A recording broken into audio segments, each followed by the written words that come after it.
All right, this is a hopefully not breaking recording. Last time I had some issues. So let's quickly go over this.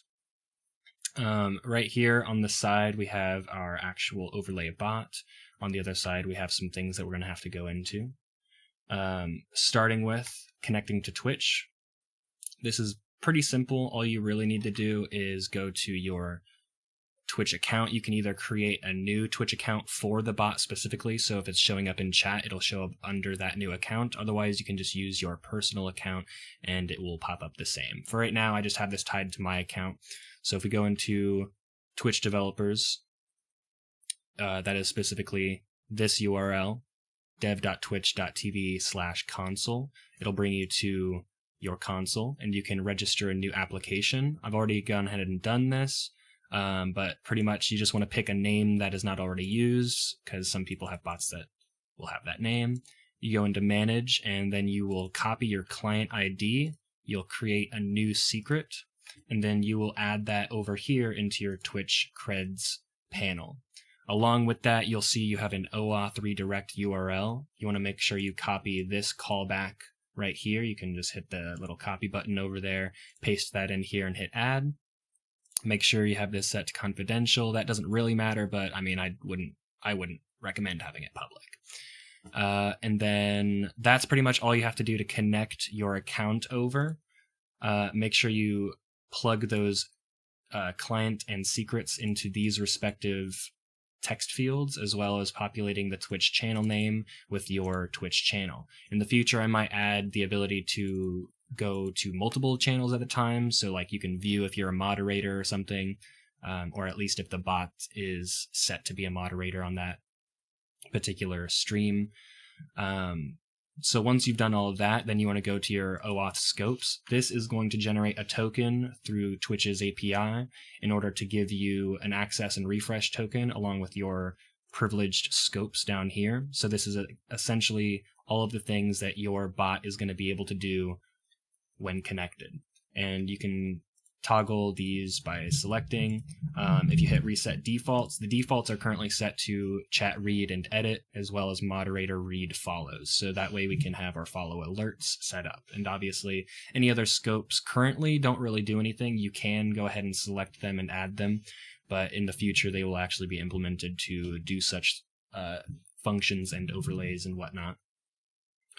But for now, we can just have reset defaults. And then we're going to generate a token via OAuth. It's going to bring you through this. This is automatically going to populate within your application here. And then we can go back to the setup. And now that that's all done, you can go to the top and choose a new port. Doesn't really matter as long as it's not a port that's already being used by another application. You can go ahead and hit save, and then I already actually have this bot running, so let's go ahead and stop that and restart. It's going to give you a little notification here saying that it started correctly. If any errors happen, then it errored.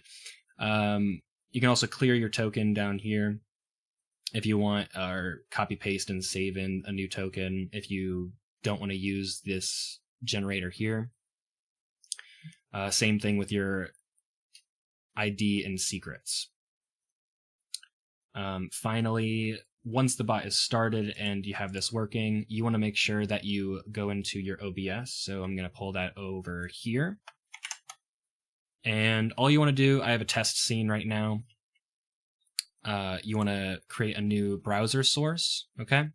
And that's what this is right here. If you go into its properties, the URL just needs to be set to http://localhost:3000/follow alerts. And you'll notice that this follow alerts route here is the exact same as this one at the top of the app. Oh, just dragged that.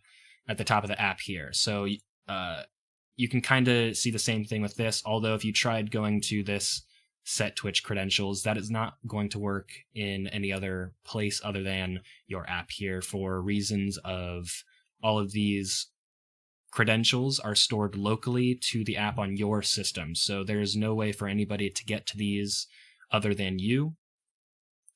And that's pretty much all. So now that you have this connected, we can go ahead and test an alert. So I'm going to go into an alt account here, and we have this scene here. So this is effectively an entire browser window connected to that page.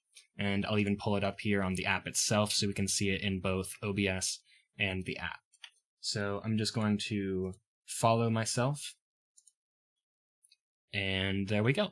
So this is the follow alert here. It's going to disappear after a moment. I believe it is currently set to like 3, but I'm going to add in a page with settings for everything to fully customize exactly how you want these alerts to look.